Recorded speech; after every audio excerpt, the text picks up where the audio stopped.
Bonjour à tous, ce matin la bonne nouvelle est là, regardez qui est là. C'est Bigou. Oui, on a retrouvé Bigou, enfin on nous a retrouvé Bigou. Oui, il était depuis lundi comme un coq en pâte dans une maison. Il avait une pièce pour lui tout seul, du millet à volonté, de la salade, des fruits. Il était pas malheureux. Bonjour à tous. Alors, on va dire que le retour de Bigou m'a redonné vraiment le sourire aux lèvres et un peu de motivation. Évidemment, on attend toujours des nouvelles de Théo, on n'en a pas, on continue les recherches, on s'accroche, on garde espoir. Je suis sûre et certaine qu'il va revenir. Donc en attendant, bienvenue pour cette éclectualité. Alors. L'étogramme. Alors un peu inhabituel avant de tirer le sujet, je vais vous définir ce que c'est qu'un étogramme. En fait, l'étogramme, c'est le recensement de tous les comportements d'un animal.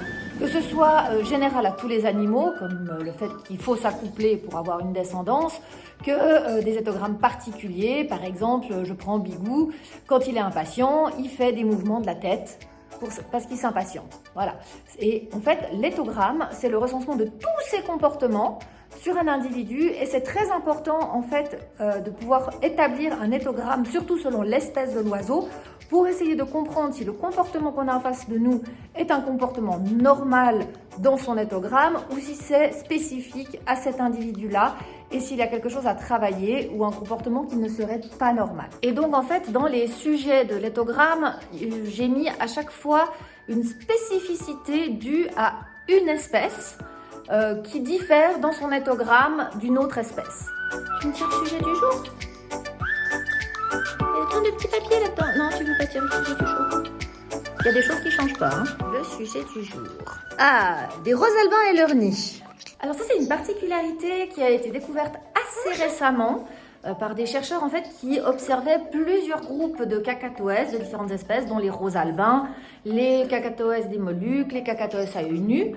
Et ils se sont rendus compte que les rosalbins étaient la seule espèce de cacatoès à revenir au même nid tous les ans pour leur reproduction. Habituellement, les cacatoès, une fois que les petits sont sortis du nid, ils abandonnent ce nid et ils vont faire leur vie, etc. Et l'année suivante, ils vont rechercher un nouveau nid, alors que les rosalbins, eux, gardent le même nid pendant toute une année. Alors ça ne veut pas dire qu'ils restent au nid pendant une année, mais ils continuent à avoir un œil sur le lieu où ils peuvent élever leurs enfants. Savoir ça, ça peut donc peut-être expliquer pourquoi certains rosalbins et les cacatoès ont plus de facilité à définir ce qu'on appelle la plate-bande, comme je vous avais parlé de la territorialité du perroquet.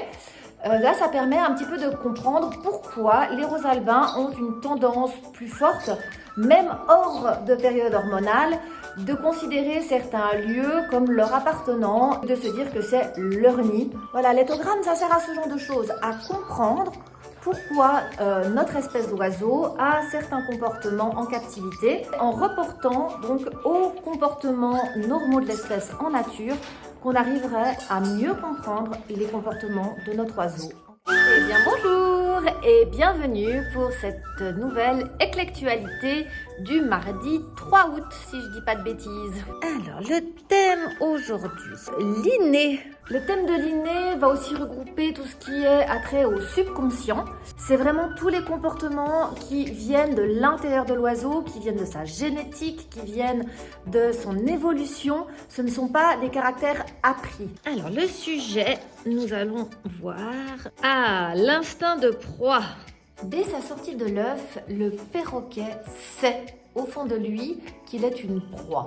Ça veut dire qu'il sait que son destin est de servir de casse-croûte à un autre animal. Cet instinct de proie définit énormément de ses comportements, notamment le comportement de fuite qu'on a déjà vu. Être une proie, c'est d'instinct être, on va dire, attentif, d'être peureux, d'être distant, analytique. En règle générale, la proie va d'abord se cacher, observer et être sûre qu'elle est en sécurité pour pouvoir exprimer pleinement des comportements naturels. Regardez-moi ces bruits là. Jamais ils bougent. Ils sont tout calmes. Tout calmes. Tout animal proie, comme le perroquet, c'est d'instinct qu'il est une proie, mais aussi reconnaît d'instinct les prédateurs. Et ça, par un signe tout simple, qui sont les yeux. En effet, les proies ont les yeux sur le côté. Si vous le regardez de face, vous ne voyez presque pas ses yeux. Alors que les prédateurs, ils ont les deux yeux en face et droit devant. Donc pour résumer, tous les comportements innés du perroquet qui sont issus de l'instinct de proie ne peuvent pas être modifiés, ne peuvent pas être annihilés. Par contre, vous pouvez les adapter.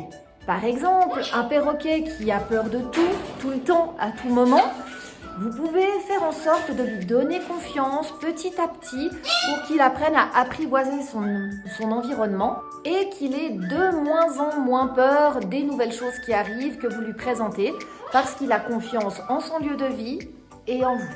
Et voilà, l'actualité du jour est terminée. Et concernant Théo, toujours pas de nouvelles, mais vous inquiétez pas, dès que j'en ai, je vous tiens au courant. Bonjour, bonjour et bienvenue pour la nouvelle actualité. Et exceptionnellement aujourd'hui, vous voyez, je ne suis pas en peignoir. On a bientôt fait le tour de tous les sujets et on remettra après tous les sujets. Ah, les idées reçues. Ah, ça j'aime bien. Allez, oui. Alors, Bigou nous a tiré, on ne contraint jamais un perroquet à coopérer par la force. Une idée reçue très répandue, c'est que l'on pourrait obtenir les choses de notre perroquet en lui imposant une autorité ou quelque chose. Voilà, il faut un peu forcer, obliger le perroquet, etc.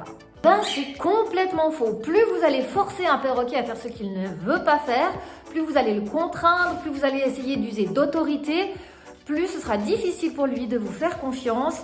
Certes, avec beaucoup d'autorité, beaucoup de fermeté et peut-être même un peu de violence, vous arriverez à rendre un perroquet docile.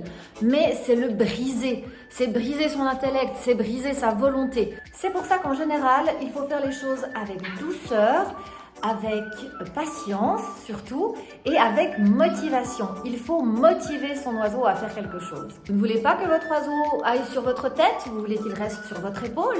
Alors à ce moment-là, faites en sorte que votre épaule soit plus attrayante que votre tête. C'est comme pour faire rentrer un perroquet en cage.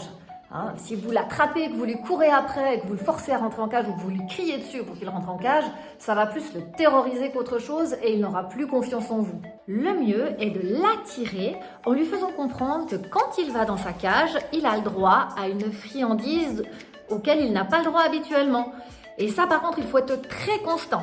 Enfin bref, pour résumer donc, l'autorité et la fermeté avec un perroquet ne sert à rien pour lui obliger à faire les choses. Ce que vous devez faire, c'est le prendre avec beaucoup de patience et de motivation. Maintenant, petit point, Théo. Théo est toujours introuvable, aucune nouvelle, aucune piste, que ce soit les petites annonces, les perroquets qui seraient à vendre ou les perroquets trouvés, rien. Bien le bonjour et bienvenue pour cette actualité du jour. Alors juste pour donner un peu des nouvelles, hier, faux espoir, j'ai quelqu'un qui m'appelle en me disant « Oui, je crois que j'ai vu votre oiseau, il est dans un chêne au-dessus de chez nous et tout ». Je prends la voiture, je vais voir et en fait cette personne a confondu un rosalbin avec une calopsite face blanche panachée.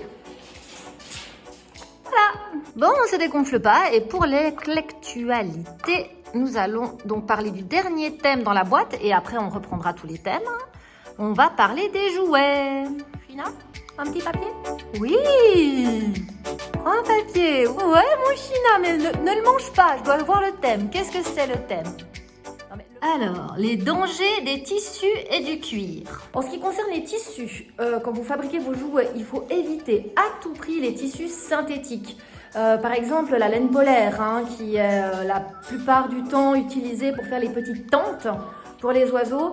Ça, c'est très mauvais parce que ça fait des impactations de jabot. C'est un tissu que si le perroquet avale, il ne peut pas digérer. Et c'est pareil avec la laine, même si c'est on va dire un tissu naturel, une fibre naturelle, la laine a beaucoup de mal à être digérée. Les tissus dits sécuritaires sont le coton, le lin, la fibre de coco aussi, le chanvre, le jute et tout ce qui est aussi pelure de banane, pelure d'épis de maïs, etc.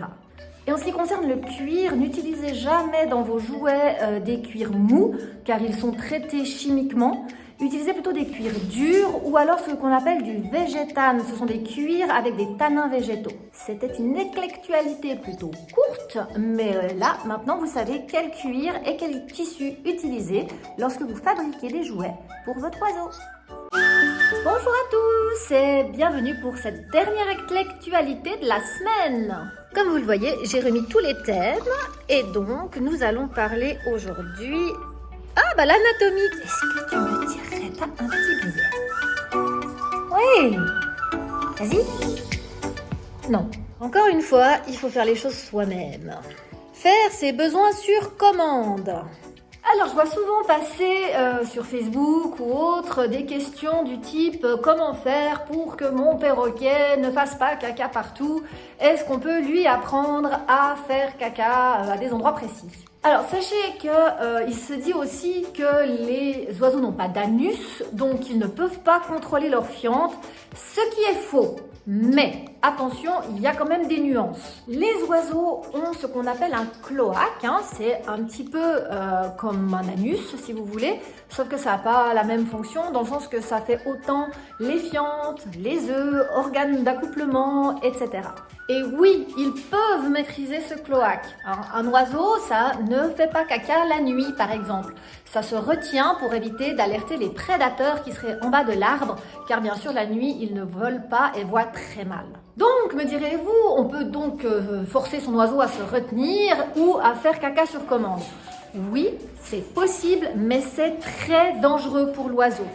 Et oui, un oiseau qui se retient trop ou qui fait sur commande peut faire ce qu'on appelle un collapsus du cloaque. Ça veut dire qu'en fait, que tous ses intestins vont ressortir par le cloaque. Un oiseau à qui vous apprenez à se retenir peut aussi après développer des maladies. Si par exemple, vous attendez que votre oiseau fasse un caca avant de le prendre sur vous, ou si vous le récompensez quand il fera caca à un endroit précis, ça va le stimuler à faire des fientes alors qu'il n'en a pas besoin. Juste parce qu'il a envie d'une friandise ou juste parce qu'il a envie d'être sur vous, il va se forcer.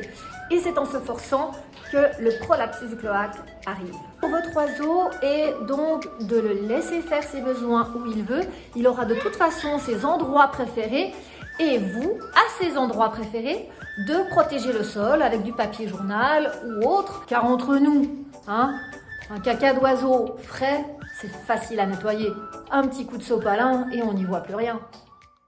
Et j'aimerais terminer cette semaine d'intellectualité en vous remerciant tous pour le soutien que vous m'apportez quant à la perte de Théo, tous les gentils messages, tous les partages de la publication, tout ce que vous avez fait, la manière dont vous me soutenez, la manière dont vous prenez des nouvelles, ça fait aussi très plaisir. Et maintenant, j'aimerais moi pouvoir arriver à essayer de passer par-dessus, c'est pas facile. J'ai vraiment des gros coups de blues, surtout le soir. Théo me manque énormément et c'est pas facile. Donc ne vous inquiétez pas, je vous donnerai des nouvelles s'il y a des nouvelles. Mais voilà, je ne vais pas pouvoir en fait répondre à tout le monde tout le temps qui me demande tous les jours si on a des nouvelles ou des avancements. Je vous en parlerai moi, c'est promis. Allez, un bon week-end à vous. Des bisous bisous les amis.